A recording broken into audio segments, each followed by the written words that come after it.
എൻ്റെ വീട്ടിലെ പുലർച്ചെയുള്ള പണി എന്ന് പറഞ്ഞാൽ ഇതൊക്കെയാണ് കേട്ടോ. പാല് കറക്കുക, പശുവിന് ചാണകം വരിക,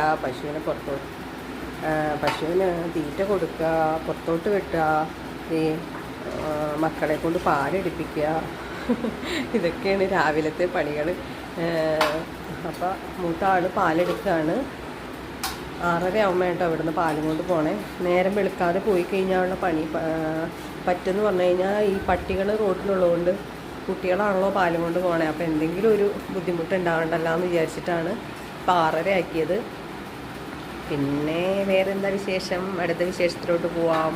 അപ്പോൾ ഇതാണ് ഭദ്ര. ഇപ്പോൾ അത് ഗർഭിണിയാണ്. അവൾ പ്രസവിക്കാറായിട്ടുകൊണ്ടിരിക്കുക കേട്ടോ. അകിടൊക്കെ ഇങ്ങനെ ചീർത്തുകൊണ്ടിരിപ്പുണ്ട്.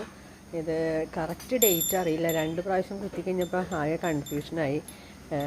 അപ്പോൾ അതുകൊണ്ട് അവളുടെ കാര്യം നമുക്ക് പ്രസവിക്കാറാവുമ്പോൾ ഡിസ്ചാർജൊക്കെ വരും, അപ്പോഴേ അറിയാൻ പറ്റുള്ളൂ.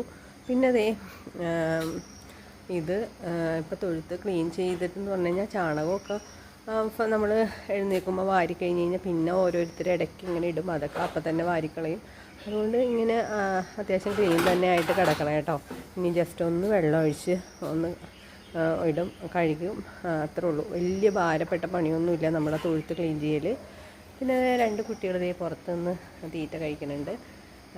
അവർ അടുത്ത് ഇതിനകത്തോട്ട് കെട്ടില്ല. എങ്ങാനും കുട്ടികളെങ്ങാനും അഴിഞ്ഞു പോയി പാല് കുടിക്കണ്ടല്ലോ എന്ന് വിചാരിച്ചിട്ടാണ് ഇവരെ പുറത്ത് കെട്ടിയേക്കണത്. അപ്പോൾ എല്ലാവരും പോയി, ബാക്കി എല്ലാവരും പോയി. ഇപ്പോൾ ഇത്രയും പേരേ ഉള്ളൂ ഇവിടെ. പോയതാ പശുവിനെ കിട്ടിക്കഴിഞ്ഞാ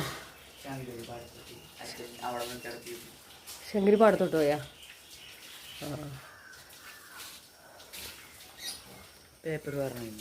പേപ്പർ വന്നോ?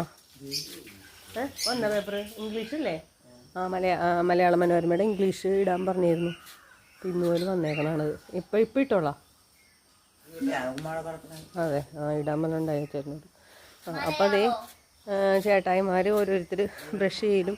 ഇന്നിപ്പോൾ കുഞ്ഞിപ്പെണ്ണിനെ രാവിലെ ഞാൻ എഴുന്നേൽപ്പിച്ച് വിട്ടതാട്ടോ. എഴുന്നേൽക്കാതെ ഇങ്ങനെ കിടന്നു കഴിഞ്ഞാൽ ഈ പണികളൊക്കെ പെൻഡിങ് ആവും. അതുകൊണ്ട് രാവിലെ ഇവളെ എഴുന്നേൽപ്പിച്ച് വിട്ടു കേട്ടോ.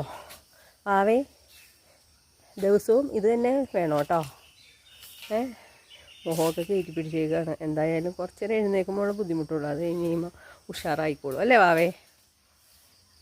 അപ്പോൾ പശുക്കളൊക്കെ അതേ പുറത്തൊക്കെ നിൽപ്പുണ്ട്. വാങ്ങിക്കണം, നമുക്ക് നോക്കാം, വേറെ വാങ്ങിക്കാം. നമുക്ക് ഇവിടെ സുഖമായിട്ടിരിക്കണു. മീക്കും ഉണ്ട്. മീക്കും പീക്കും എന്നാണ് കേട്ടോ ഞങ്ങൾ ആഫ്രിക്കൻ ലവ് ബേർഡ്സിനെ വിളിക്കണേ. ഇവരെ നമ്മൾ ചീരൂന്നും നാണൂന്നുമാണ് വിളിക്കണേ. എന്തായാവോ 2 പേരും ചെയ്യണേ? മൊബൈൽ നോക്കിയിരിക്കുക. അടപ്പിട്